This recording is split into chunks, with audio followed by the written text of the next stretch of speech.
Good morning, everyone, and welcome back to Norwich University.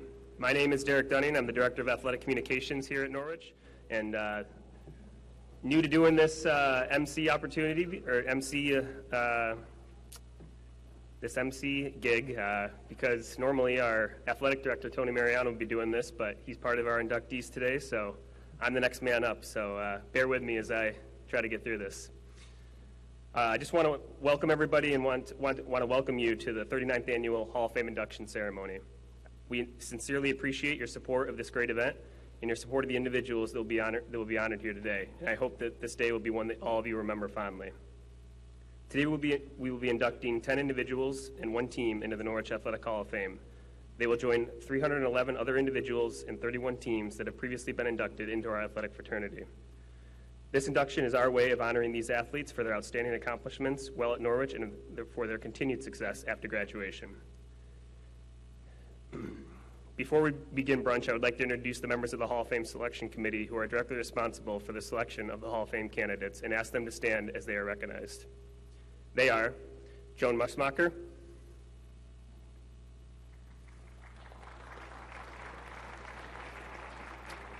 Chair Ed Hernandez, Hope Allen Moulton, Ken Howard, Mark Bolden, Wally McLean,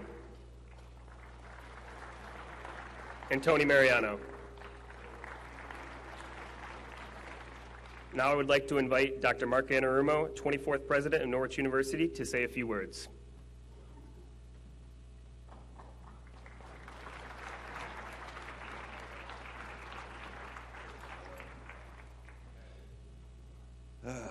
So Rich, if you look at Rich Schneider's face, he's just laughing at me because he knows what the last few days have been like. It's been, is it just me? Why do I always make this thing hum? I'm going to stand back here and hope it's okay. Apparently, I'm the only person that the microphones give feedback to. I'm not sure what that means, Coach Booth. It must be my magnetism. But so I'm running place to place. I apologize I can't stay here for brunch with you, but I got to go 2 more speeches, and then I'll get to eat something later today, apparently, because Rich remembers when they used to make these TikToks. It was like a 3-foot long sheet, and it was everything where we had to be, and they don't build in eating or bathroom breaks. So at the end of the day, it's quite fun. But I just want to share a few thoughts and a few words with everyone. It's great to see so many folks I've been meeting over my first year and a half, and I'm very happy to see everyone, and especially congratulations to the honorees. It really is a pretty remarkable honor. So I did this at Rutgers University. I was the alumni president there for a pretty long time, and this was the Athletics Hall of Fame inductions were always one of my favorite events because I got to meet my heroes, you know. And you all as honorees probably don't appreciate enough that you are heroes, not just to the kids that attend here while you play, but then well beyond graduations where they relive your sports exploits. It's pretty incredible. So congratulations to our heroes that are here being honored. And especially to Tony. Tony Mariano. So that, you know, I was like, geez, I got to talk for about 10 minutes and I got to get to the next thing. Until I saw Tony's picture on that wall. Did you see what he looked like? When was that picture taken? We'll say 1982. But he looked, ooh. I'm not going to repeat that because it just made me feel incredibly uncomfortable. But Tony looks like Burt Reynolds and Smokey and the Bandit in that picture, but in black and white form because it doesn't show, you know, it's a head and shoulder, it doesn't show his full height. But Tony, congratulations to you, my friend. I'm glad that you can sit and enjoy today. The other night we did the first Hall of Fame induction, and Tony had to work it, so he gets to relax with his family, as he should be able to, so congratulations, my friend. I'm very happy to see you there. So Rich and Jamie Snyder are here. And you all know for 28 years, you had no greater supporter for Norwich athletics. And I was talking to Rich and Jamie, you know, interviewing for the job, and I got to talk to them. I'm like, yeah, I got sports season. And Rich just said, I like to go with Jamie to everything, but if I had to be someplace, they sometimes split. But I think one of them was at every game for 26 years or so, which is pretty extraordinary. And then during quarantine, because Castleton was nearer to where they currently live, Rich, being the incredible gentleman he is, called and said, I think Jamie and I want to go greet the hockey team at Castleton, and this is where it's beautiful. Would you mind? I said, of course I wouldn't mind. But it's so gracious to ask. And then Rich and Jamie were there to greet the women's hockey team coming off the bus in Castleton for, I think, the first game of the year for record. So just incredible demonstration of the Schneiders and what they've done for the programs. And just to have the president of the university supporting athletics brings athletics to a new level on its own, right? So the curiosity then is, who's the new president, and does he love sports? Now, what am I going to say here in front of you? Of course I'm going to say yes, I do, right?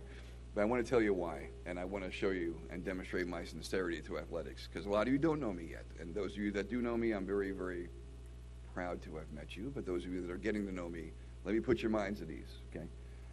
Growing up, I played football, hockey, and baseball at the highest level. I continued playing all three sports through my active duty career until my body couldn't take it anymore after some courtesy of Uncle Sam. Couldn't quite do the things I used to be able to do when I was younger. Still can. But played all the way through. Then my kids started playing. And I have 4 kids. One is physically disabled, my oldest one. My other 3 played everything. Mark Jr. played everything, wound up playing hockey at a high level, was drafted into the minor leagues, but then wound up playing goalie for the Air Force Academy. And he graduated last year. Now he's playing he's stationed in Vegas, and he's playing in the Golden Knights fun program, where he told me, all the hockey players in the room will recognize what I'm about to say, it's really more about the beer than the ice. But I'm glad he's still playing. So Mark played at that very, very high level. Julia, now 20 and at Rutgers, played. So I moved all the time with the kids. Julia went to 6 high schools. So she played field hockey in New Jersey. She played basketball on a Turkish team all around Turkey. She played soccer in Germany, all over Germany and Western Europe. Then we moved to Colorado, where she played lacrosse, and I got to follow her around doing that. Nick is here at Northfield High School. He's a junior now. Plays basketball for them, and with Coach Anderson and some of his former players, he's starting a varsity lacrosse team here in Northfield now.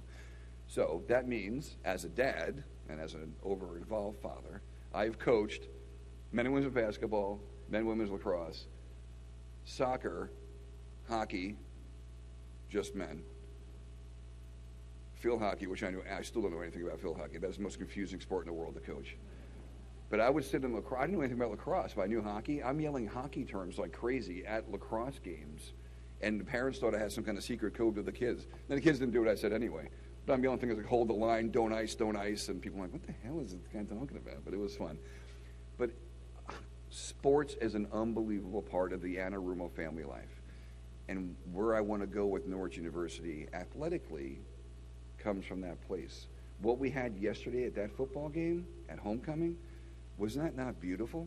I mean, the energy, the activity, the helicopter thing by itself. And it's funny because it came up and it hovered there very menacingly. That was pretty awesome, right? And everyone's like, oh my God, is that a bomb? Are those rocket launchers? That's so cool. But those of us that have been in, it was a medevac bird. They were fuel tanks, right? But I was like, yeah, of course they are. It's an attack helicopter. That's what we do here in Norwich. But I do want every single event at Norwich eventually to get to that level of passion, volume, pageantry, all that kind of stuff, right? There'll be a home game in October, by the way. We're going to have an F-35 flyby. So I'll make sure Rich and Jamie are here to get to watch that. Because we got a new jet there and if you didn't see it on Stedman.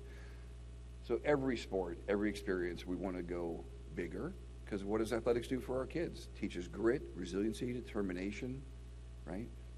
How to win with dignity, how to lose with grace, how to follow, and how to be a teammate, which is all incredible skills that will serve our students well in life and have served our alumni and our graduates well in life. So it is a vehicle, it is a tool to get to that end state.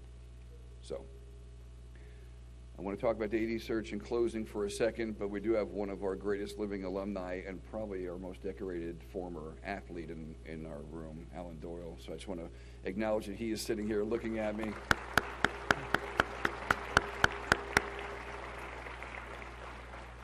I did get to love him up last night. I do believe we have probably our 2 greatest living alumni right now are Gordon Sullivan and Alan Doyle. I got to talk to Alan a few times at his charity golf tournament, which was wonderful. I shot better at that tournament than my last probably 10. So whatever happened, whatever that magic is, I got to harness it. Yeah, the Ricker Crimmins one, though, was a disaster. I'm not sure what was wrong with me, so I'll figure that out for next time. The AD search. We're about to replace Tony Mariano. We're about to choose the person who will follow Tony Mariano. And Tony was athletic director for 30 years, served the school for 43 as a coach before being the AD. Very hard act to follow, but Tony and Gail have grandchildren they want to spend more time with, which is totally understandable, and we will support them in that.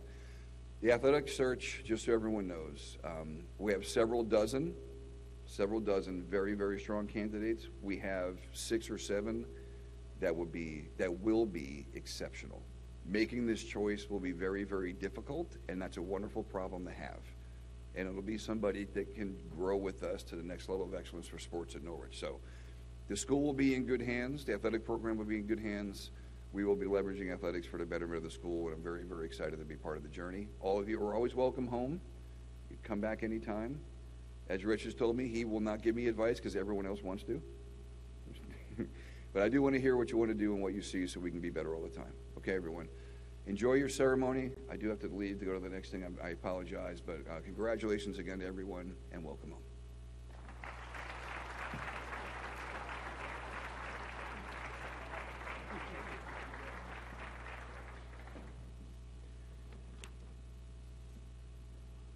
I would now ask that Molly Fitzpatrick come forward to give the invocation before today's brunch.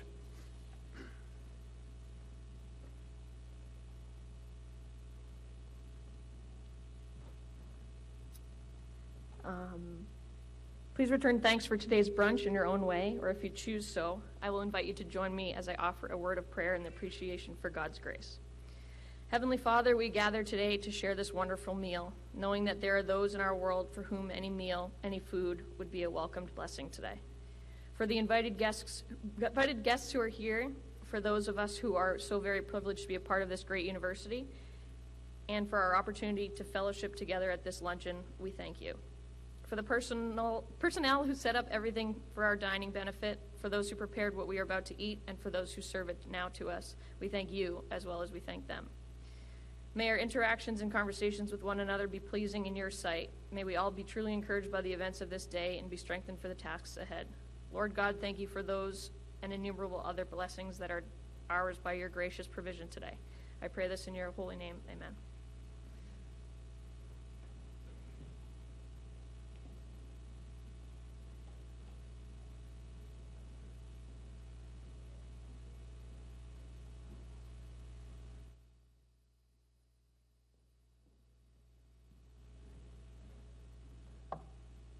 The staff of Sodexo will now call your table to go to the brunch and wait for them, and we'll get started with the inductee speeches after brunch. Thank you. Before we roll into the speeches, how about we give a nice thanks to the Sodexo staff for a great brunch this morning. Let's give them a round of applause.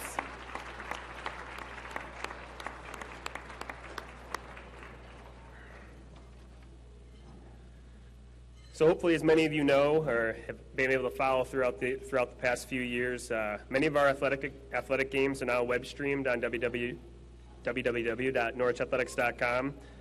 Please go to our website to find out more information so you can continue to follow the teams as we keep rolling along through the year. Also, our athletic fundraising organization, the Maroon and Gold Athletic Association, continues to raise funds for all the athletic programs here.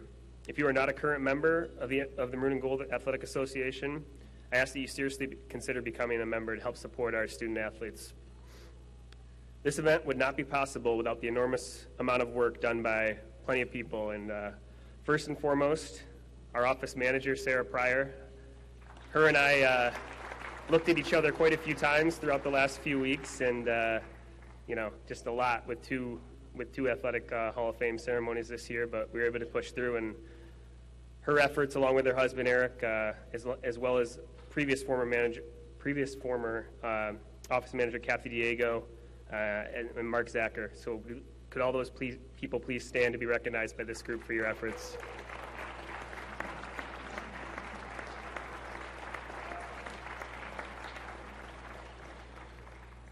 We also have several current members of our Athletic Hall of Fame that are in the audience today, and I would like to ask that all of them please stand to be recognized by the group.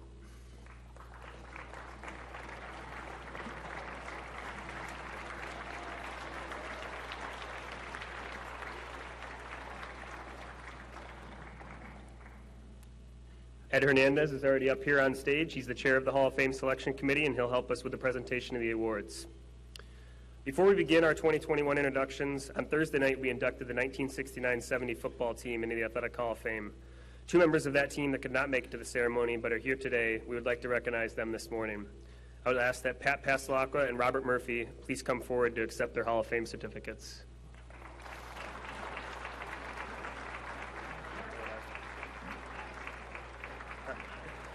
Apparently you already got it, so congratulations. Thank you for coming in attendance.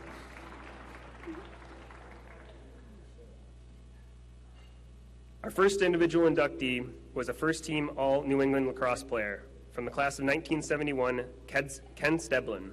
And accepting the award for Ken is Bob Murphy.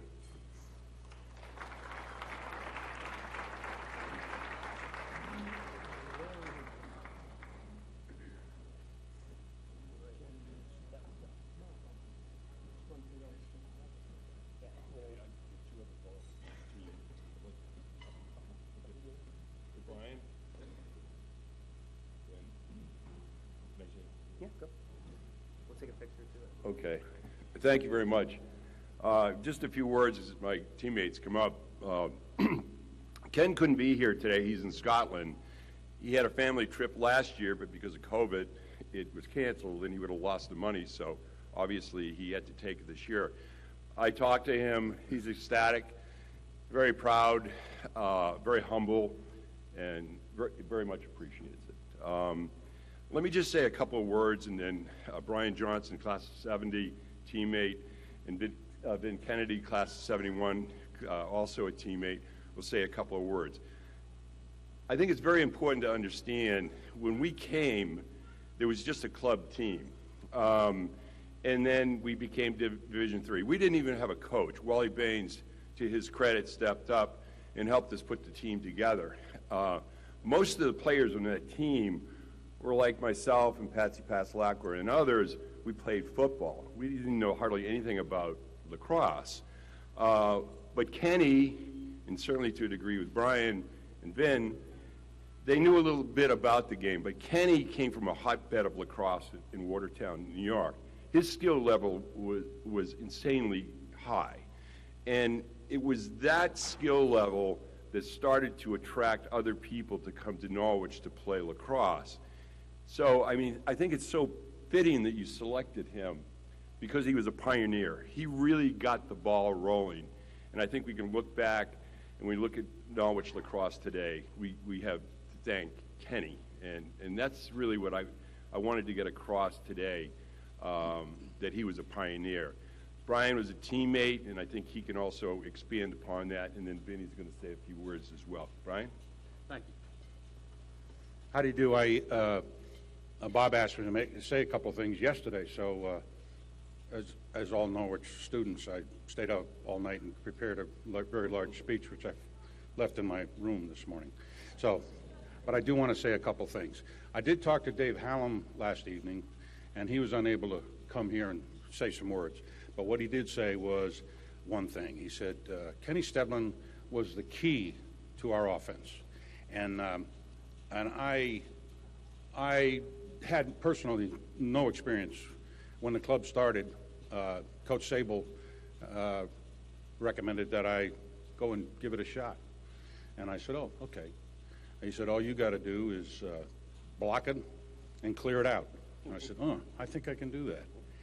But one of the things that I noticed about Kenny, while I was learning the game, was he was younger, okay? He was, and he was not a big guy, but his talent shone through. But one of the things that I appreciated over time, and I spent 25 years in the Marine Corps subsequently, and so I'm very appreciative of, is leadership. This is a bedrock of developing leadership.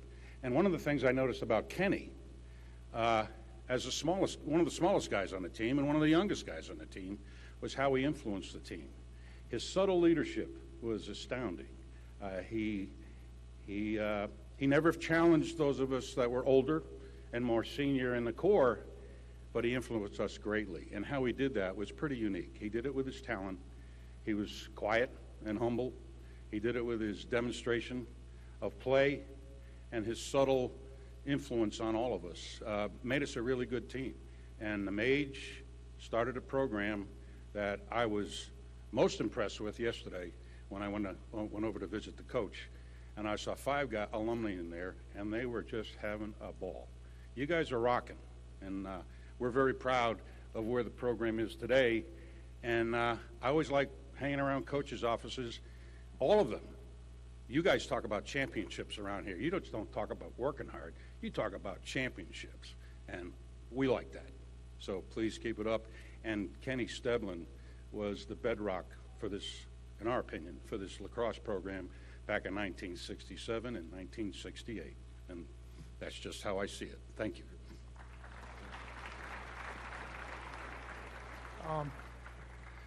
Picking up on some of the other comments, that I particularly remember Ken for his selfless leadership. He was one of the leading scorers on the team, but he had many, many more, probably twice as many assists as he did actual scores. And so this to me demonstrated Ken's ability to lead by sharing. And it was just a tremendous thing to be part of, and I'm glad that he is awarded this honor. So, thank you.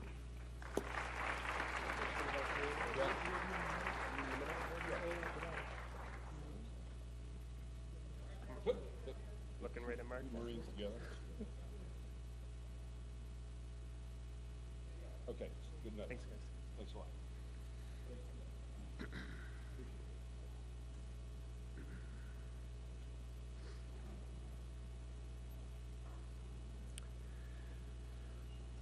Our next inductee was the leading scorer and captain of the men's rugby team from the class of 1981, Chris Munn. Accepting the award for Chris is Dennis Downey.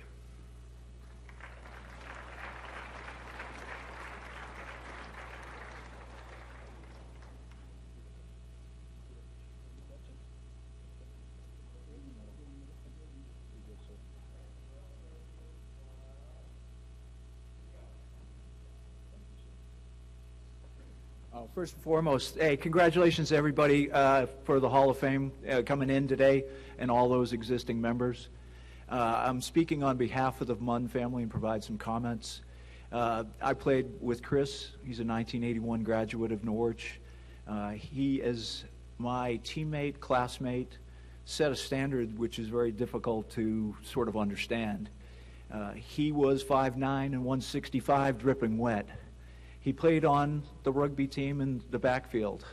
But for those of you that have any understanding of how rugby is a ever-changing match game, you swing from being a running back into a second linebacker in a blink.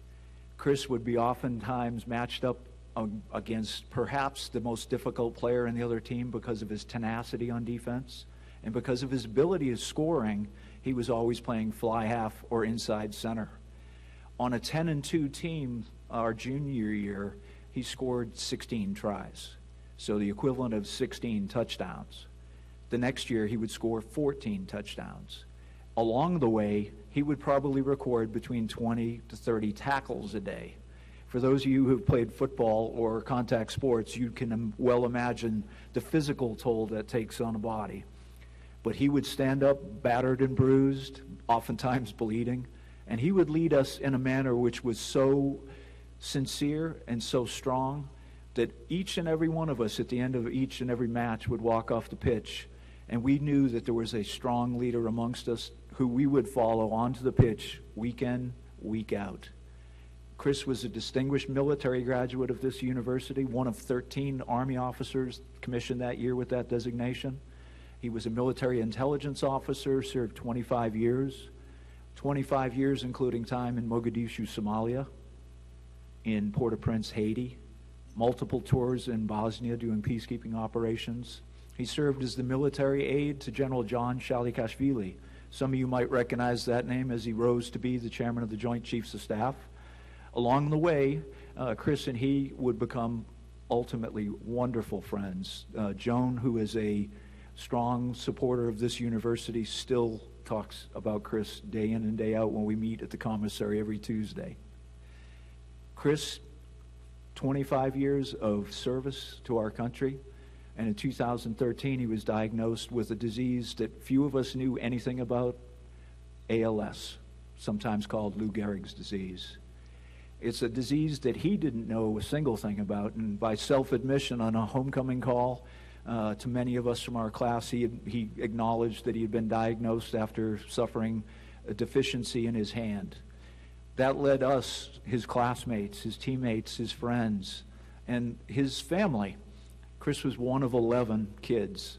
So you got to think Irish Catholic growing up in Plattsburgh, a big family. We looked to see how we could help, what we could do. And all he wanted us to do was to help raise awareness of the dreaded disease, ALS. And in doing so, we restarted a rugby tournament that plays in the spring. We started a Rugby Scholarship, which is now, as of yesterday, issued 12 scholarships.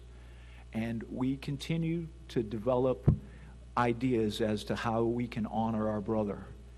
He is somebody that will, each and every year during the rugby tournament, speak to the assembled teams. He would talk to them from the heart about those challenges that you will face in life. And he talked about what we are doing here today and what we do at this great university each and every year. He talked about resilience. He talked about support, how we support each other through good times and bad. And when you look to the left and to the right at these assembled tables today, you see the people that you will call to tell them that you're going to be a grandpa. You send them the pictures of your daughter's wedding, and you tell them that you've got a terminal illness. And we come together each and every time we do that as members of the rugby team, and we've developed a motto, and it's coined as our phrase, with you. And as we do with this university, in good times and in bad, we are with you. That's the message that Chris gave us, and it's a message we carry in our hearts each and every year. And we want to always remember that message as you go forward. Your teammates, your classmates, those people who brought you to Norwich, your families, honor them, work with them, support them. Chris Munn, with you.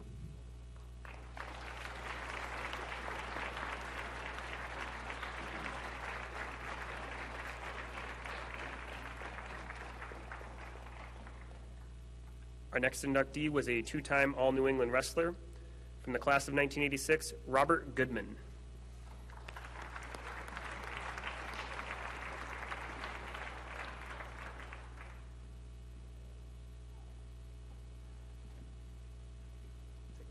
Oh, sure.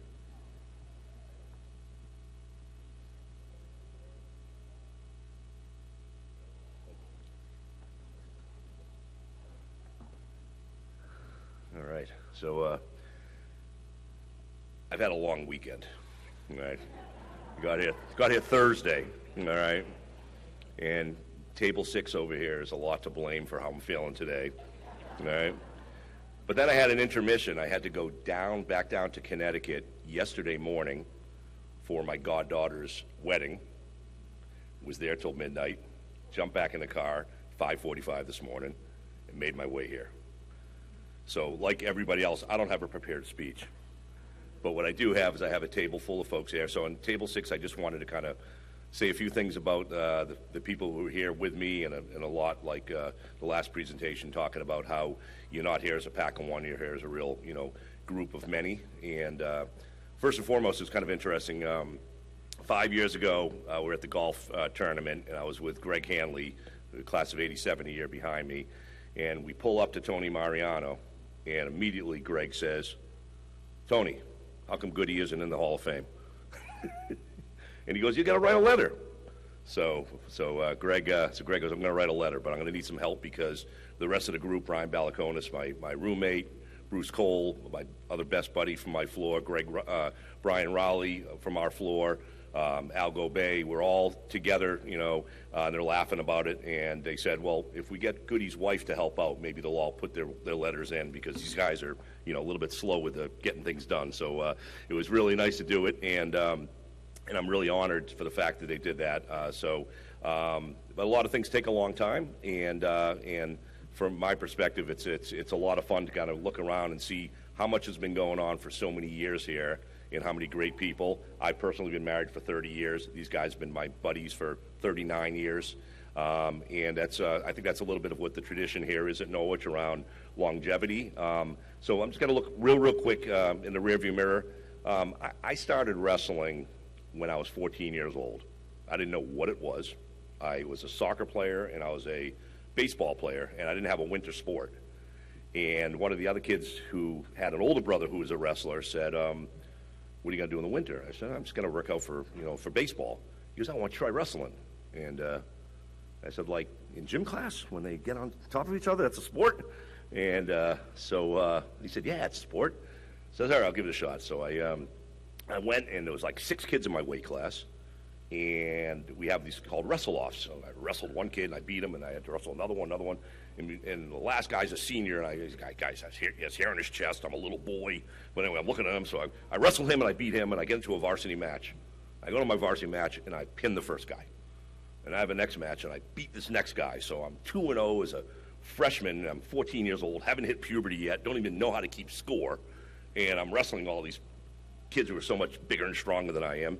So they bring me up to the Lowell, Massachusetts Christmas tournament, where all the best wrestlers are in the state. And I remember getting in there, and within 10 seconds, I'm on my stomach, and this guy's got me all wrapped up. I didn't know what I was doing. I look over to my coach. I said, what do I do? And he says, just close your eyes. He turned me over. I didn't even know what I wrestled for a decade after that. I still don't know what move it was. And then the next guy, I come in, I'm in the consolation, the next guy pins me. And I said, I got a lot of work I got to do here, but that's never going to happen again. So I never got pinned after that. And that was the last time I was ever pinned. But it was a lot of hard work, and I had 4 different coaches in high school. None of them had any kind of extended, experience. They were like the soccer coach or the baseball coach, and they'd kind of coach. So I was just kind of battling my way through, and I come to Norwich, and it was really interesting. I figured I have kind of a similar situation. I'm coming to a wrestling program. It was just starting. It had only been around for a few years. We had a lot of tough kids in the room, and I was trying to figure out how can I build a process here for myself and the rest of the program that might kind of bring a little longevity. And so when I started thinking about it, and it still kind of comes to picture now as an executive and as a parent and as a spouse and as a friend, that you got to kind of take things in process and just look at the situation at hand. And I used to think of like on a takedown in wrestling. I'm not going to give you guys a lesson in wrestling, but you have the stance, and that's kind of like approaching anything in life. What's your stance? What's your position? How are you going to be approaching this next situation? Next part is level change. And I just picture you got to kind of be moving up and down wrestling, similar to like boxing. If you're not moving around, you're going to get punched in the face, right? So you have the stance, you have your level change, and then you have the penetration when you're going in there and you're going to be knocking the guy down and you're going to break him down, okay? If you take that and kind of amplify into everything at Norwich with a process, and what's your stance? What's your execution play to the stance? How are you moving around? What's your agility? What's your way of kind of approaching the situation? Because every situation's different. It's going to help you. And Norwich did that in a different form, but the same kind of process. And I'm indebted to wrestling. I'm indebted to Norwich, and I'm also indebted to one other person, and it's that guy, that kid who just passed away 6 months ago. I say kid. He would have been 57 years old, but that one who told me about wrestling when we were 14 years old, Dave Whalen, and I want to say his name because you want to say people's names when they pass, but he's the one who introduced me to wrestling. Wrestling kept me in a spot where I should be, in a lane where I should be, and in a place where I should be, and it's a fit. And Norwich is a fit for probably everybody here, and that's the most important thing. And if I could say one last thing maybe about Norwich is that, and I thought about it with Alan Doyle, and I'm looking over here and I said, this guy's a pro golfer, all right? And he's probably done an awful lot. And I was sitting there saying, what am I going to talk about? I'm going to just talk a little bit about process, and because that's the truth, and it's the way I kind of approach everything. I'm a golfer, and I'm in fact, Al Dobey, who's sitting next to me, was asking me, how'd I do in my club championship this year? And I said, yeah, I did well, and I did well the year before. I'm able to grind it out. I'm like a 7 or an 8 handicap. We got guys who are scratch. We got people who are +1s, +2s, which means they're much better than I am. But I'm always able to grind it out, make it into championship flight, and go a couple of rounds. but nobody ever wants a match against me, all right? And it's not because it's going to be a wrestling match, but because if it's an 8 or a 10-footer, all right, and you got to make it, whether it's for birdie or whether it's for par or it's to win the match, I'm going to make that putt. And I can tell you right now, I'm putting that ball into the woods like everybody else does. I'm scuffing it. I'm screwing up out of the trap like everybody else does as a 7 or 8 handicap. But I'm able to beat the scratch golfers because I went to Norwich, And I'm not looking at things that this is difficult. I'm looking at it. The hole's this big. The ball's much smaller. There's nobody jumping on your back as a wrestler. I served in the Army. People could be shooting at you, right? You had cadre here screaming at you. You're playing sports. You're in the mess hall. There's all things going on. I go, you got to know if you can handle anything. So what's an 8-foot putt, right? So that's what I'll just kind of leave you with. I didn't want to talk about my laudits. You can read it. Actually, very impressive if you want to look in the, I was a fantastic wrestler. In fact, what took so long, by the way? Alex, it's probably your fault. You're the wrestling coach. You're supposed to promote guys like me, But no, it was a great run here. I really enjoyed it. Fantastic event here. And really great to see so many friendly faces from folks who were here, like Chico Hernandez. Where's Chico? He told me I separated 4 ribs my sophomore year. And he told me, he goes, you come back for reunion 30 years later. Now it's 35 years old, by the way.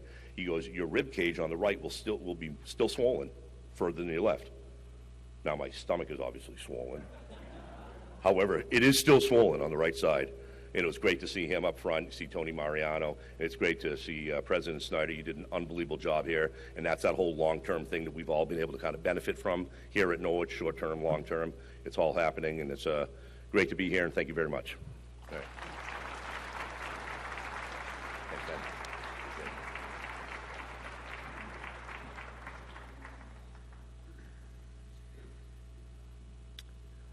Our next inductee was a 4-time All-New England rugby player. From the class of 1991, Michael Dante Mori.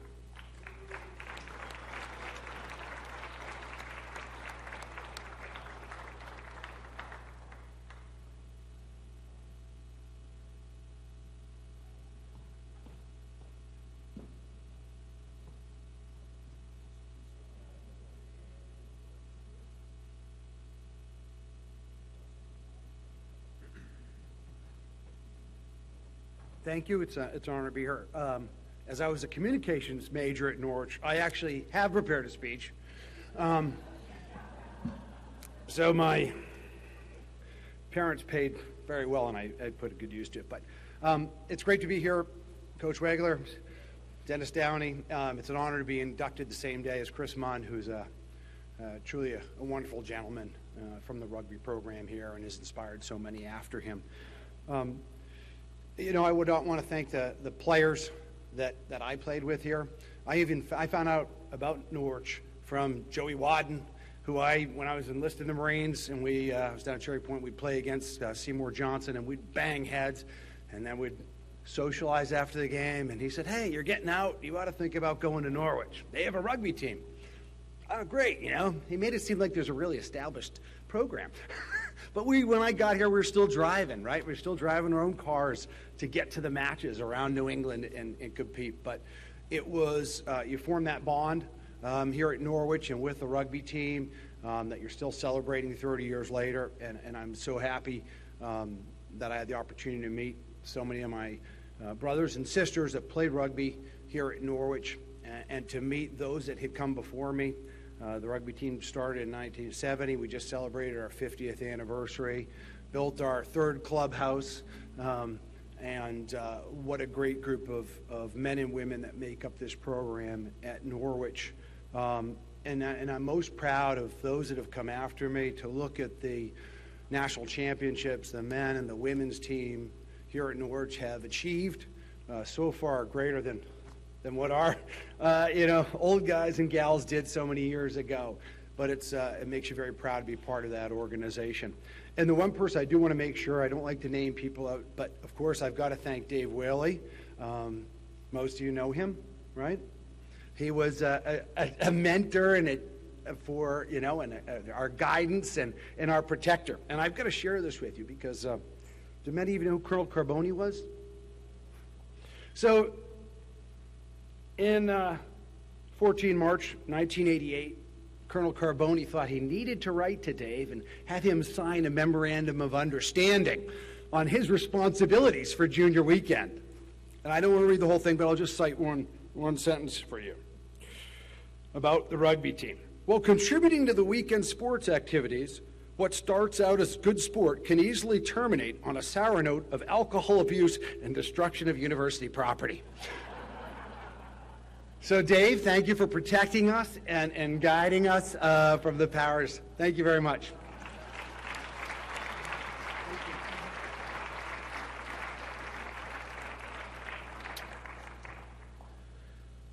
Our next inductee still holds several women's soccer goalkeeping records.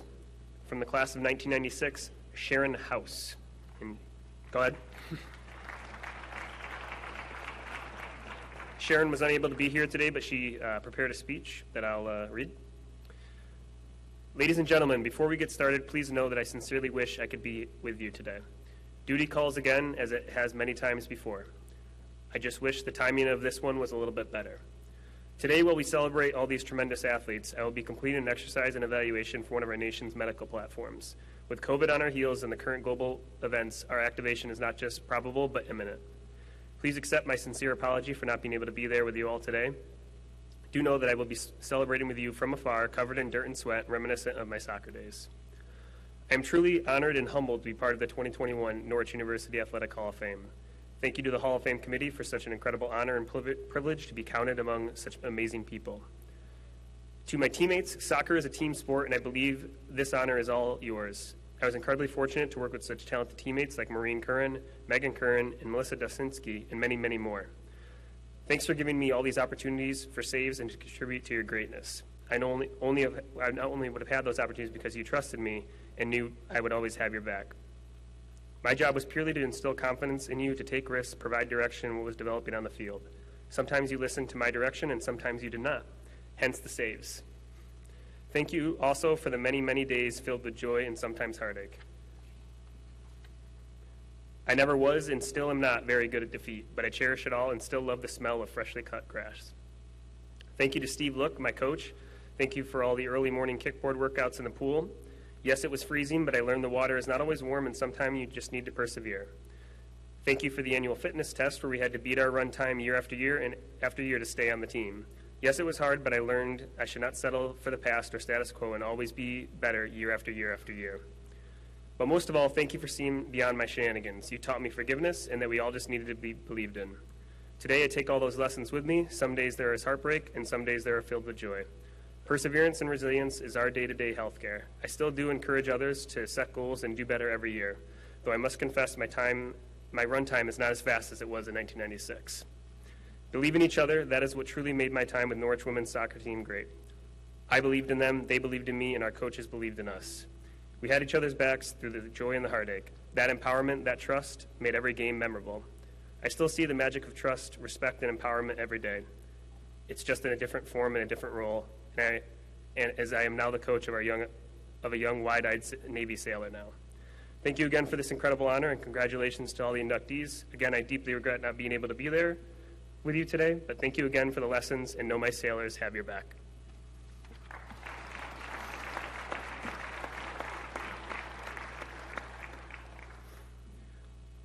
Our next inductee was a three-time first-team All-GNAC basketball player and member of the 1,000 Point Club.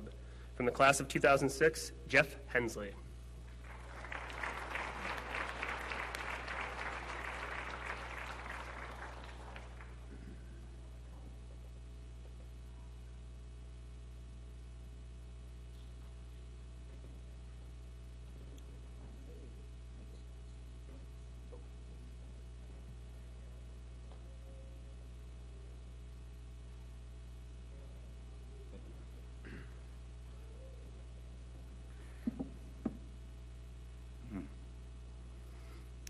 Good morning.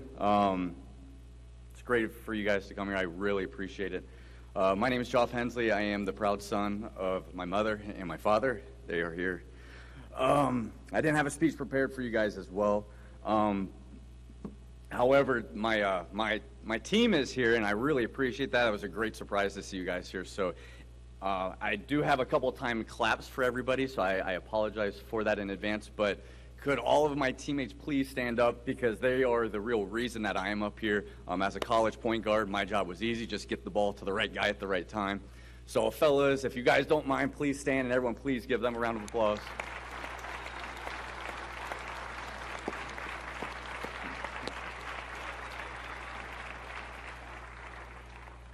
Disco, Coach Coons, Coach Booth, you guys should definitely have been standing as well. There are some people that are not here as well that I still want to recognize. My grandparents, who had a big influence on my life, they supported me through everything. I remember them at all my high school games. Uncle Paul, Aunt Cindy, Uncle Bob, Aunt Susie, Coach Dirk, Coach Stricker, a lot of people that had a huge influence on my life as I was growing up to help make me the man that I am today. As well as some of my former teammates that aren't here as well, like Matt Johnson and Paul Bowe, Andy Miller, Ben Clark, guys that were a little bit older than me that passed on the torch to like Adrian, and then that was fortunate to be passed on to me, and then down to Cheatham. Brian Dumont couldn't make it, O'Deary, Jamel, Derek, Mike Philippek, some of my boys that even though I was a member of the Corps Cadets, and I loved my Rook buddies, I loved the Corps, the military had a big influence on my life as well, and it shaped me to be this man. But there was always something my brothers on the team, or my brothers on the court, that you just had a different bond with, because it was literally like going to battle. And every day, like even though Adrian says some weird stories that I don't really remember, and I attribute that, there's two reasons I don't remember some of these stories. It's not because, or I hope it's not because it's early signs of memory loss or anything like that. I attribute it, I was just so focused on the game and so focused on becoming the best basketball player, or the best student, or the best military, or the best member of the Corps Cadets I could be. I was just so focused. I don't remember some of these crazy stories, but one of the things I do remember is I would always put on my earphones right before the game, and it was just like something switched in my head, and you didn't want to talk to me, or you didn't want to get me off my game right before game time. And it was just like, and that's something that I still carry with me to this day. And I appreciate all the guys, with some of the crazy stories that, like Scotty was saying, I'd walk around campus and just tell him 500 jump ropes every day. And I don't remember doing that, but you're twice my size. You just pop that little dude and be like, what are you talking about? But I appreciate you listening to me and all my teammates. Other members of my family that can't be here are my in-laws, Mama P and Mr. P. They are amazing people that have helped me and supported me from day one. My little sister, Jen, is not here as well, but I remember back in the backyard or on the driveway, she was a lot more athletic than me, but we just go battle, and I think as the big brother, I always had to be better, even though she was a lot more athletic than me, so she always pushed me to be the best that I could as well. So for all those that are not in attendance, can I please get one more round of applause? I'm sure they're watching.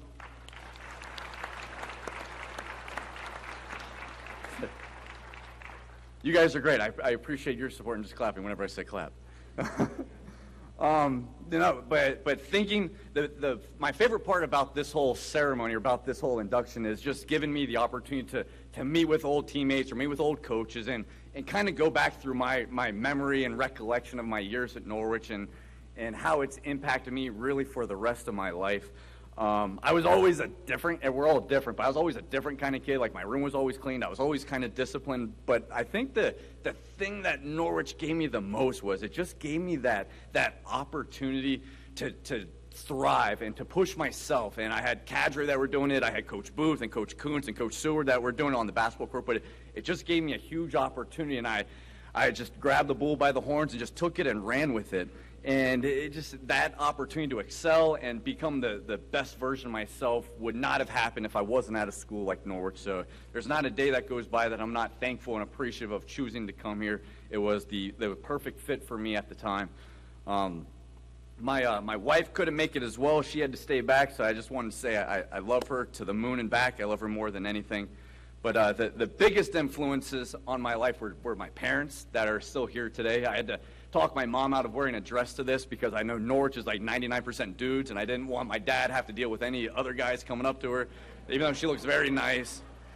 But like growing up, my dad was a professional golfer, so always having that kind of shadow to come out of and really discover myself and be my own man was enough motivation to get in the gym or to be as good as I can be. And I remember stories he would tell me. He'd go to the driving range, and his parents, my grandparents, would drop him off at 8 a.m., and he'd stay there till 8 p.m., and it clicked with me, like, oh, that's what it takes to be the best, or that's what it takes to push yourself. So I tried to do it on the basketball court. I'd go to the Beachmont Racquetball Club from 8 a.m. to 8 p.m. When I finally could drive, I got my own car and did it on my own. So I always attribute my work ethic and my drive to my dad. He's the one that would, before every high school game, he took me to the club to go shoot around just to groove out my shot. So when the high school game, or when game time came, my shot was ready to knock down some threes. He was always there at every game that I had growing up. Yeah, as a golf pro at a country club, you're super busy, and there's a million people that want his attention, but he was a great enough father and influence on me to be able not to miss anything that I was a part of. Driving through snowstorms through Vermont down to Boston, I don't think he missed an away game. Probably it was a great excuse for him to get away from family or from mom to come all the way up and watch Bud play. But I'll never miss just that level of support and love from Dad. And then my mom, not a strict mom or anything or a yeller, but she was always the mom that had an unconditional love for her son, and it had that relationship where I never wanted to let her down. I always wanted Mom to be happy and proud of her son. So I always, with Dad's work ethic and Mom's love, and I didn't want to do anything to mess it up. I did everything I could to make them proud of their son and of me. And now I'm fortunate to be in our, actually, I remember it was my freshman year at Norwich, and as a rook, we only got 2 10-minute phone calls a week. And it still kills me to this day. I remember calling Mom, I think it was in November, and tough phone call. I call her, 'cause I only got 10 minutes, and she's like, Bud, I got bad news. I was just diagnosed with breast cancer. And the strength of this woman, she had enough support at home, but she's like, Bud, stay at Norwich. You promised to go play for Coach Booth. Do your thing. And because of her strength and support, I was able to. It's just something like that strength of character, that love will always be with me. And now I'm in a position where I got my little man, Jackson, right there, who looks just like me. And I apologize because Mom's much better looking. But I do hope that you will take some of this one day when you're able to understand it, as well as Kyle and Ryan Booth that are here in attendance, because I remember playing here 15 years ago. They were at the same age or the same size as Jackson, and now they're 6'5" and a lot taller than me. But if I could just pass on any sort of advice to all the kids here or, the younger generation, it's always dream big. Stealing a line from one of Jackson's favorite movies, Sing, with Matthew McConaughey. He goes, dream big dreams. And I always had that I think my dad gave it to me, just, whatever you do, just go be the best. So I always wanted to go to the NBA. I wanted to be the next Steve Nash, or I was number 3. I wanted to be the next Allen Iverson, and always had that dream in my mind to go do that. And I think because of that dream, a lot of this success with the team and individually came because even if you shoot for the moon, you're still going to land among the stars. And I think that's where a lot of this success came from. I didn't dream of being in the Hall of Fame or dream of winning 2 championships. I didn't dream of scoring 1,000 points. I dreamt of going to the NBA. And because you set the bar, you set the dream so high, even if you miss, you still have an unbelievable experience and a tremendous amount of success from it. And last thing, along with dreaming big dreams, is falling in love with the process. I'm a huge fan of the process. The off season in basketball was my favorite time because I could just get in the gym, get in the weight room, devote all my time and energy to my craft and just becoming the best basketball player, the best young man, or the best Navy service member I could be. I love the process of constant or continuous improvement to be the best version of myself. And I think when you find people like that, you gotta love them because they live life like there is no tomorrow. And to Jackson, to all the kids, or to everyone in here, that's my challenge for you. Just live life like there is no tomorrow. You don't know when it is. And with that, I love you guys. I appreciate everyone here. Thank you so much for coming.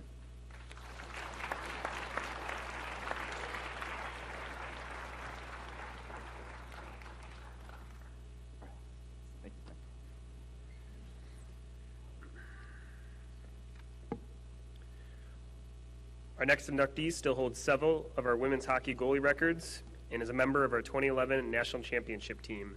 From the class of 2011, Cindy Fortin. Accepting the award for Cindy is head coach Mark Bolden.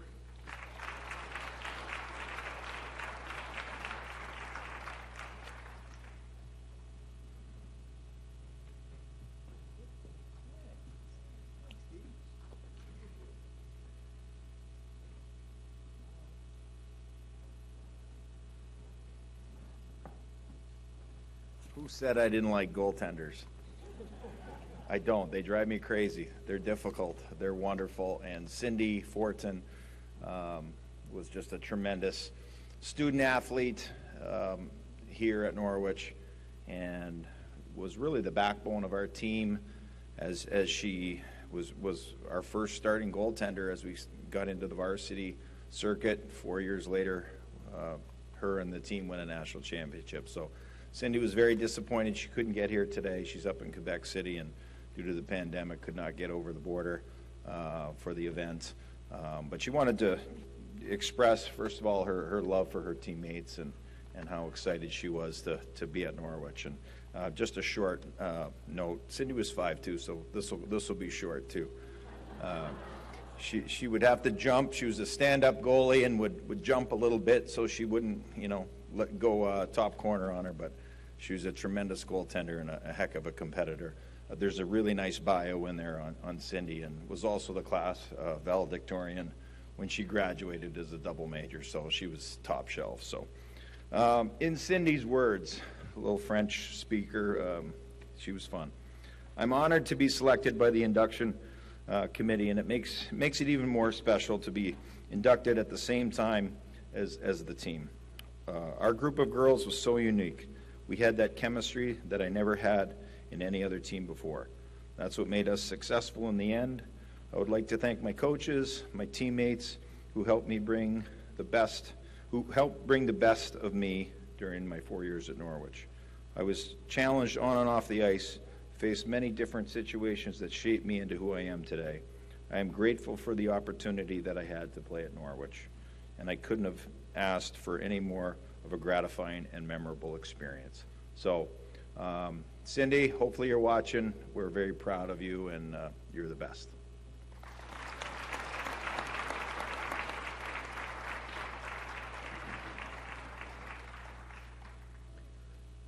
Our next inductee was the GNAC Player of the Year and second team All-Region in women's basketball. From the class of 2011, Christine Daniels Giannoni.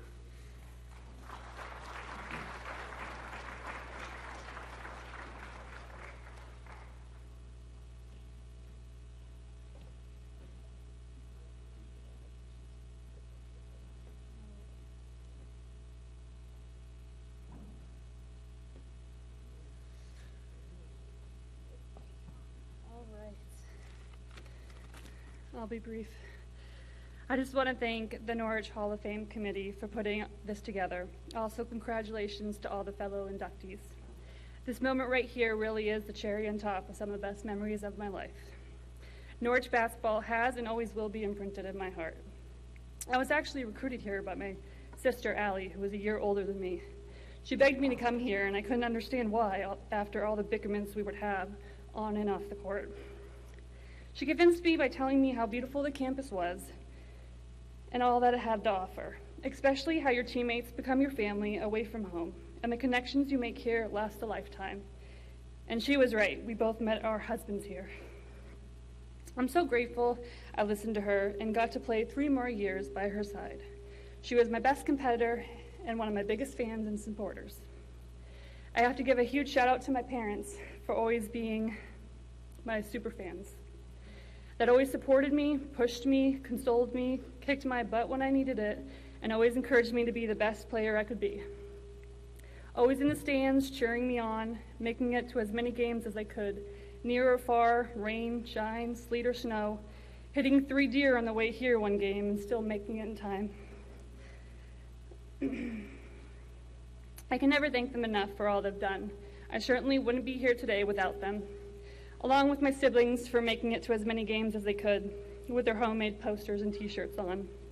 My grandpa, who is no longer with us, but made it to every game up until he no longer could, writing down his own stats on the game rosters, and after the games giving me a hug, slipping me money, and saying, "Go celebrate, but don't get into trouble." I would also like to thank the athletic department, Coach Mariano, late Professor Ork for always being on the sideline, snapping pictures, and always having a witty comment for me the next day, referring to me as 33 or CD, always mentioning my bony elbows and how well I could use them. My husband, Tony, was also a fellow Norwich alum, for the countless one-on-one matches we would play really helped with my confidence when I would beat him. But now he likes to tell people he can beat a basketball Hall of Famer. In grade school, I had a coach come up to my parents telling them that basketball didn't seem to be my sport and I should find something else. It honestly wasn't until I had Coach Zacher that I finally had a coach that believed in me. It became obvious to me when the first words he spoke was, "It's an honor to talk to the future GNEC Player of the Year." He would soon prove to me he saw something in me I never knew I had. Coach Zacher gave me the tools, the knowledge, the freedom, and most importantly, the patience I needed to become the player I was always meant to be. I owe a lot of my success to him. I just wish I had the opportunity to play with him for all 4 years instead of 2, because he came in the beginning of my junior year. But he made those 2 years I had with him the best 2 years of basketball I ever had. I will be forever grateful for him, along with his wonderful wife, Brenda, and son, Ben. Aside from giving birth to my 2 amazing children, soon to be 3rd, this is one of the best moments of my life. I simply cannot thank everyone who was by my side through this journey enough, and couldn't have done it without any one of them. Congratulations again to the fellow inductees, and thank you.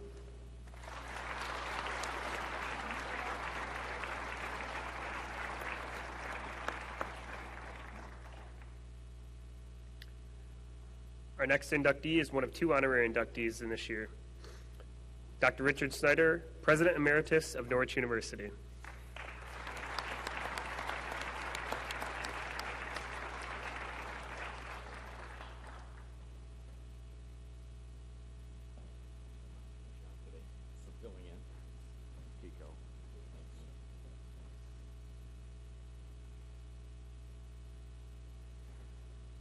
Well, hi everybody. Thank you to the committee, to my fellow inductees, congratulations. Now, some of you were mine, and some of you weren't, so I didn't have the privilege of watching you play if you graduated somewhere between 92 and later. But to the ones that are mine, I take responsibility for you and credit. And it's been a joy to watch you. And by the way, for those of you that may not know, the graduation rate of our athletes, and that's true in D3, is higher than the regular graduation rate in college. And I know why. It's because of your parents. And to the parents that are here or the family members that supported all these athletes, you are unbelievably wonderful. And it's because of you. They were there at all the games, driven them, and the hockey players in particular, their hockey parents are absolutely crazy because of the times that they have to be at the rink and what have you. But parents, thank you for letting them come to Norwich. It's just great. But parents are really the key, because they know that if they're going to be in school, they got to pass their homework, but they got to pass the ball or the puck or whatever else, or they're not going to be doing that. And so for our coaches, if you're a coach at Norwich or ever been a coach at Norwich or a volunteer coach, I want you on your feet right now. If we're a staffer that's worked in the athletic department or ever coached, on your feet right now to be thanked, because of you, you are the role models that they have looked to. Many of the athletes, and I've gone to, this is I guess the 28th or 29th or 30th, I guess now, Hall of Fame dinner that I've been at, breakfast that I've been at, many of our athletes talk about their coaches and the impact they've had in their life. So the parents, you get them buffed and polished, you get them started. You give them all your values from your family. Our coaches buff and polish them for life. And that's what they do. So for all of them and all of you, I want to say thank you. Now there's 2 women I want to focus, who probably should be getting this award, but Gail Mariano and my wife. There are no 2 people that have been to more games. In fact, I think the 2 of you have been to more games than Tony and me. So when I was on the road dealing with alums and what have you, trying to raise the money to get the scholarship money so everybody could stay at school or build the buildings, Jamie was at the games. Gail, you have done more for this department. So you may not know, but Fridays after hockey games, we all went over to her house and had homemade pizza. She gives birthday and Christmas gifts to every kid of every coach. It's because it's the Norwich family.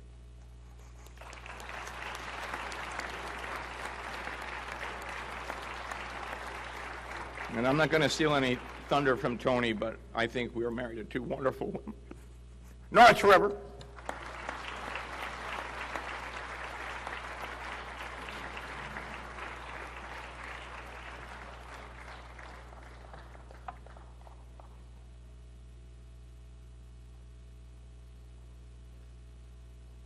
President Snyder gave me a great lead in there, but our next honorary inductee needs no introduction. Tony Mariano, Norwich University's Director of Athletics.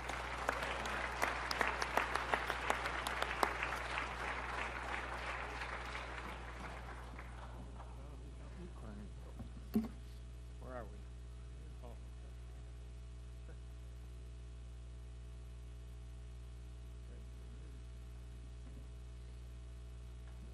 Well, oh boy. First, I want to congratulate all of the Hall of Fame inductees. It's really an honor for me to come into the Hall of Fame with all of you and celebrate your accomplishments. I've been fortunate enough to have watched some of you, not all of you, but some of you, and it's been a pleasure to watch you participate in your skills and athletic ability, and I'm so fortunate that I had that opportunity. I don't know, earlier in this summer, I got a call from a guy back home, Rocky Corigliano, and I know Kathy and Joe, only friends of ours from Rome, know Rocky. And ironically, Rocky's father, Jerry, came to Norwich as a football player. Didn't last very long. I think we may have asked him to leave. And one of the questions he asked me was, well, how did you get to Norwich? And I don't know if a lot of people know what happened to me, but I was standing in line at graduation at St. Lawrence, and Bob Sheldon, the athletic director, came up to me and asked me what I was doing after graduation. And I had accepted a graduate assistantship at Brockport State. And my graduate assistantship was working in a biology lab, which I was real excited about. And Bob, who knew Joe Sable, they were good friends, said, well, Norwich has a graduate program. They're looking for graduate assistantships. You can help coach in the athletic department. So I came up and I met with Whaley Baines at the time and made the decision to come to Norwich. And that was in 1974. And got my master's 74, 75, and 47 years later, I'm still here, which is unbelievable. So I really owe a lot to Bob Sheldon, because who knows if he didn't come up and tell me that, I would have been at Brockport probably cutting frogs up or something. I don't know what I would have been doing. The early days that I came here were really special. I had gotten married. Gail and I got married a month before we arrived at Norwich, and that was a real learning experience. And then, when I got the job, I told my father how much my first contract was for, and he looked at me and he said, are you sure you really want to do this? And I said, well, Dad, my goal was to be a high school teacher and coach, and I got an opportunity to do it at the college level. I said, yeah, I'm going to give it a shot. And those early days, we had great times. The coaches, we all got together. We all respected each other. We all, supported each other, and it was really a fun time. And I had some great mentors back then. Guys like Bob Priestley and Joe Sable and Wally Baines, Joan Mushmacher, who's here tonight, Ed Hockenberry, Barry Minter. All of those were here when I first arrived, and they were great. We had gatherings after games, and we always had a lot of fun. We used to have these coaches' frolics, which I will not tell you about, because but they were great, and back in those days, we had these faculty staff picnics. And back then, we all taught in the PE department, and we got to know all of the faculty. And I thought that was a great thing, because if, one of our athletes had an issue, we could always go and had that personal relationship with that faculty member. And I really missed that, when I became an athletic director here at Norwich. I thought that was really special. When I first came, I was a head soccer coach and assistant hockey coach, and I took over a program that hadn't had a winning season in 10 years. And I came in late. I didn't have an opportunity to recruit anybody, and that first year we were 2-9. And I'm saying, oh boy, I got my work cut out for me. The next year, we had our first winning season. And our locker room was downstairs in Plumley, and after that game, I think we played New England College and beat New England College, and that gave us a winning record for the season. And we walked in, and it was an away game. We came back into the locker room, and Joe Sable had a big cake for us. And I'll tell you, I've never seen a bunch of guys that were happier than those guys. So they, accomplished that goal, which was huge for them. Joe was just that kind of guy. He'd think of stuff like that. And Chico certainly remembers him as well as Joan and Mike Yesalonia. He'd come out with some things that you'd just shake your head at and, just wonder where he got them from. Then I was working with Bob Priestley, and that was an experience in itself. Alan played for Bob, and when I came to campus in the spring before graduation, and I brought Gail up with me, and we weren't married yet, and I had met with the soccer team, and while I was meeting with the soccer team, Gail was sitting in Bob Priestley's office. And so Gail's sitting there, and Bob Priestley looks over to her and says, in Bob's dry sense of humor, "Wow," he probably had his pipe in his mouth, "Wow, while you're sitting here doing nothing, you might as well do something." So he had her filing forms in his file cabinet, right? And Gail's going, what am I supposed to do, So on the way home, I wasn't sure if the marriage was still going to happen or not. Thankfully it did, but that was just Bob, and I'm sure Alan has 100 stories about Bob Priestley as well. But I do have one other story about Bob Priestley that I have to tell you. We were in Old Taylor Arena, and practice had just ended, and we were getting undressed, and back then we all wore our union suits, which was one-piece long john. And we're both sitting up there, and all of a sudden we hear this unbelievable crash, loud noise. I have no idea what's going on. Bob Priestley immediately jumps up, he grabs a hockey stick, he grabs a towel, and he starts down the stairs. The coach's locker room was upstairs. He starts walking downstairs. I have no idea what this guy's going to do. He's walking down the stairs. He ties the white towel around the hockey stick, and he runs out in the ice, and he's waving the hockey stick, and he's going, "We surrender, we surrender."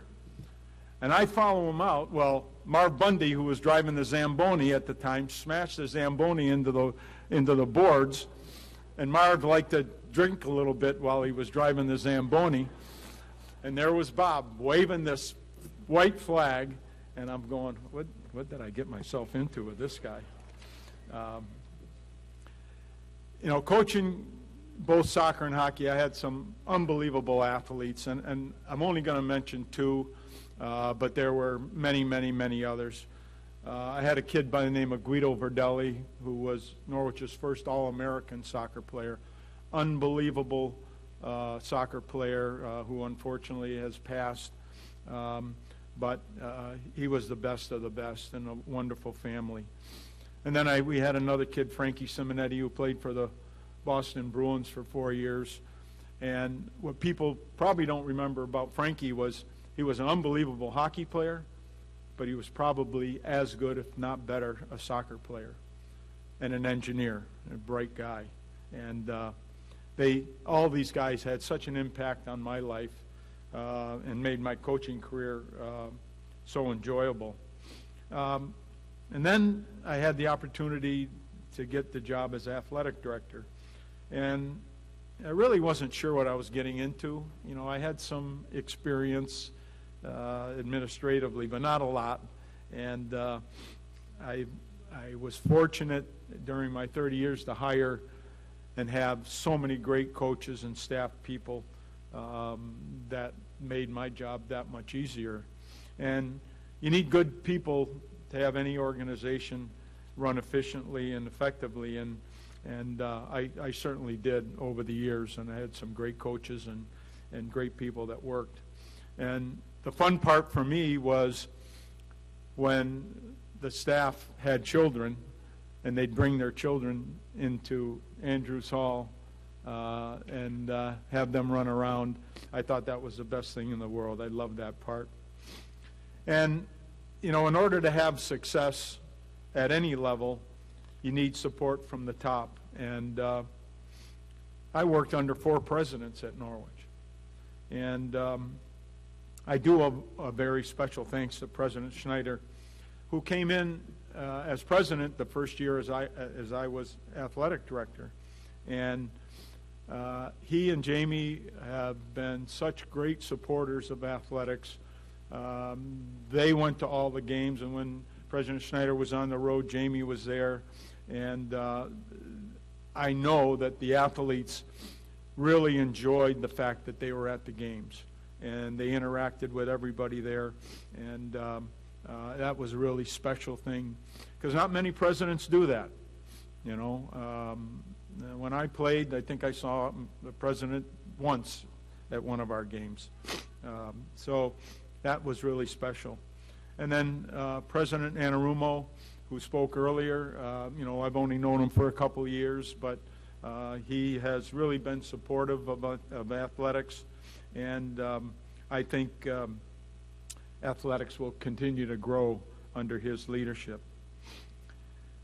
Now, as an athletic director, you can't do a job without surrounding yourself with great people, and I've been really fortunate enough to have 3 terrific office managers. The first one was Linda Mitchell, who really was a fun-loving person, really enjoyed life, but she had this little quirky thing about her that she always liked to rearrange the furniture in the office. So you never knew where your desk was going to be when you walked in that day. And then the computer age came, and she just couldn't handle computers, so she said, I'm going to retire. And then Kathy Diego took over, and Kathy was super organized, and you know, you never had to worry about anything not getting done, because Kathy would make sure that it did get done. And Kathy also earned a nursing degree while working full-time as the office manager in athletics. So that kind of tells you what her work ethic is. And then now I have Sarah Pryor, who has been everything and more than anybody would ever want in an office manager. And her husband, Eric, are probably 2 of the nicest people that I know. And I couldn't function without their help, and certainly Kathy and Linda as well. I want to thank all my coaches and staff for their support and the support and mentorship of their student athletes and assistant coaches, and their support for me. You know, every time we've had a special event, you know, we hosted NCAA hockey tournaments and other events on campus, and any time we needed help, all I had to do was ask, and they were right there to step in. And, you know, Gail and I have been in Northfield since 1978, and we've made so many great friends in town. So many are here today, and I want to thank them for being here and being great friends for us. It's been a great place to live, small town, one stoplight, but you know what? We all survive, and we all have a great time, and it's been great to be here for as long as we have been. Now, there are a few other people I want to thank.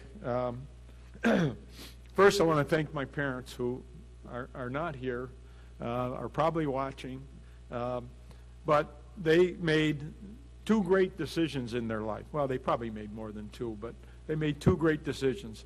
The first one is to have a second son, which was me. Otherwise, somebody else would be standing here. The second great decision is they bought a house next to the biggest playground in the city of Rome. And Kathy lived across the street with her family, and all you did was play athletics. You played soccer, and they had hockey boxes over there, tennis courts, who Kathy's family played a lot, baseball diamonds, and that kind of led me into my athletic career moving forward. And, I really owe great thanks to them for doing both of those things, obviously. But that really kind of spurred me into the direction that I took. The second person was my brother Tom, who was a fighter pilot in Vietnam.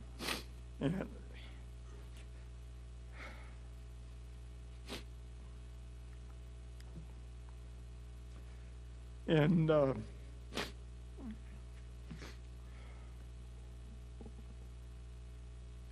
he was a great athlete. Went to Colgate. Unfortunately, lost his life at an early age, but he was my hero. The last two people I want to thank is my son Tom, who was born in Northfield, grew up in Norwich. He got shoved in lockers all the time, and he and Coach Hawk used to play with their robots, and that's one of the great things that happened here. But at a young age, he understood what my job was all about, and I missed tons of his high school games, tons of his prep school games, and tons of his college games. But he really understood the time commitment for my job, and I really appreciate that. And I also want to thank him and my daughter-in-law, Missy, who actually is probably battling Connecticut College in field hockey right now, for giving me two terrific grandchildren that are here today, Maggie and Tucker. They're great role models and parents, and for those of you that are grandparents, that's the best thing in the world. And the person who I owe everything is my wife, Gail. She keeps telling everybody that I told her we were only going to be at Norwich for 2 years. I don't really know if I remember that, but I know coming to Norwich a month after we got married was a real adjustment for her. It wasn't much of an adjustment for me. I'd already been here. I knew what Norwich was all about, but I took her away from her parents and her family, and but she has been one of Norwich's biggest supporters, as President Schneider said earlier, and I couldn't have accomplished anything of what I have done without her love and support, and I couldn't have done it without you.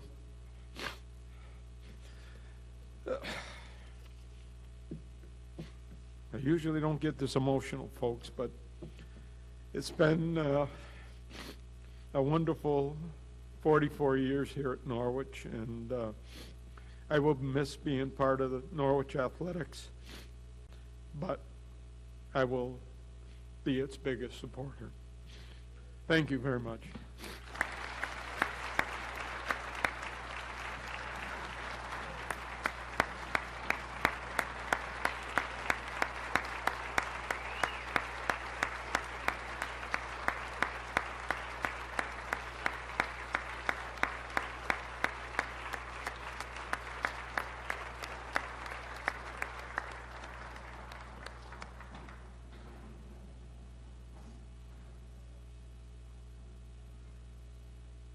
That's a pretty tough act to follow.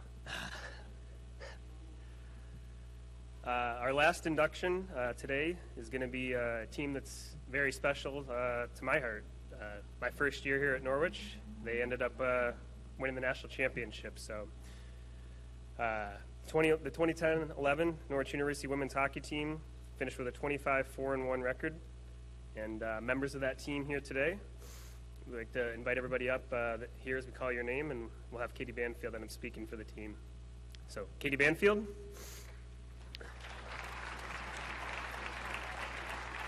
Bianca Bagda. Kelsey Cohn.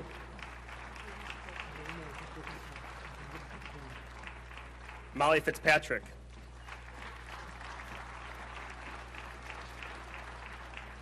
Emily Goff. Stephanie Invernizzi. Sophie Leclerc. Brittany Michoud. Megan Papagno. Jackie Perez. Melissa Runlet.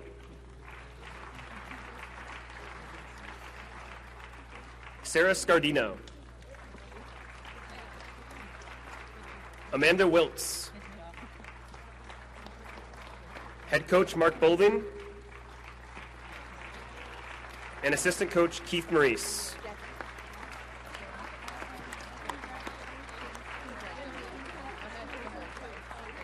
Thanks for coming out, guys.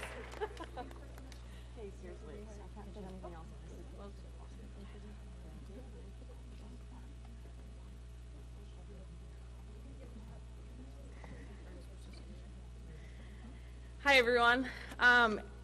First, I'd like to say it's an honor and a privilege to be here speaking on behalf of this team. And thank you to the Hall of Fame committee for this induction, and congratulations to all the other inductees. It's easy to speak about a team, I'd say. So all of you that have been up here as individuals speaking about yourself, I give you a lot of credit. This team, this group of women, is a special group, and I think that kind of goes without saying. But we'd really like to take a moment to thank our coaches, Coach Bolding and Keith, and the Blue Line Club. The Norwich hockey programs wouldn't be what they are today without the support of the Blue Line Club, and big-time alum followers like Mr. Doyle sitting over there. I'd also like to thank all of the support staff like Derek Dunning, all of the sports information crew that's behind the scenes that they're not always out in front and getting the pats on the backs, but they're behind the scenes really making the show run for us. So thank you for that, Derek, and the athletic trainers, strength and conditioning coaches. So just a quick story to share. I really didn't want to come to Norwich because I grew up 20 minutes away. And I wasn't happy with any of my options where I had, what my options were. So I said, okay, I'll come over and I'll meet Coach Bolding. This was like in the spring, my senior year of high school. And so I come over, we do a tour of the campus, and we finish in the rink. And we're standing in front of the information office on the top level right above the Zamboni. And we're looking out at the banners hanging in the rafters that all say men's hockey on them.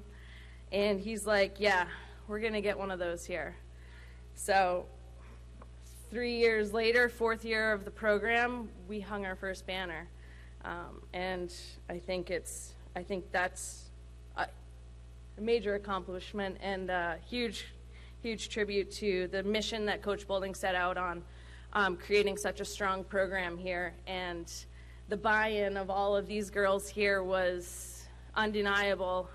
The year before we actually won the national championship, we lost to Amherst. We got our butts handed to us in Minnesota. It was painful, but it lit a fire in all of our bellies, and we came back the next year on a mission, and we knew what the end game was, and we wouldn't go down without taking the championship trophy with us. So I want to thank all my teammates that are here today, because some traveled quite a distance, took airplanes, and some that are not here.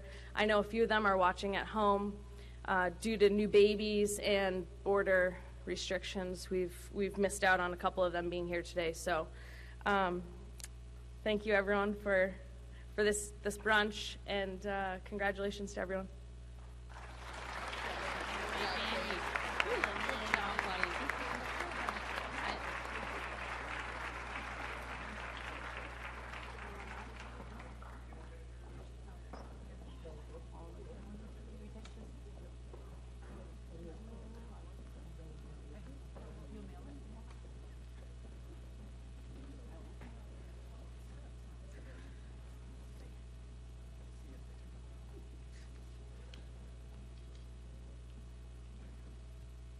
In closing, I want to thank everyone for being here today to help celebrate this induction class of 2021 into the Athletic Hall of Fame.